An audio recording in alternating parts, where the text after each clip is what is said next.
रिया, हे बघ, हेच ते ठिकाण आहे. लोक म्हणतात की या दरवाजाचं कुलूप कधीच उघडलं नाही. कबीर नको ना, आपण परत जाऊ. बघ आतमध्ये किती काळोख आहे आणि आणि हा आवाज पण कसला येतोय.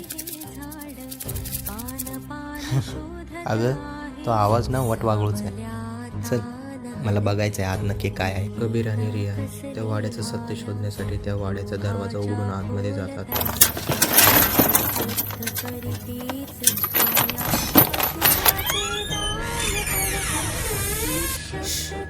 शांत राहा.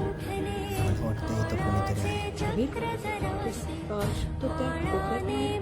इथे काहीतरी हल्ल्यासारखं वाटलं मला. काही नाही आहे गं. फक्त एक बॉक्स आहे. प्रत्येक गोष्टीमागे लॉजिक असतं. कबीर तो बॉक्स उघडून बघतो. त्या बॉक्समध्ये त्याला एक जुनी डायरी भेटते. कबीर, दरवाजा बंद झाला. अरे, हा तर बाहेरून लॉक झाला, पण बाहेर तो कोणीच नव्हतं. कबीर आणि रिया यांच्यासोबत पुढे काय घडतंय हे पाहूया पुढील भागात.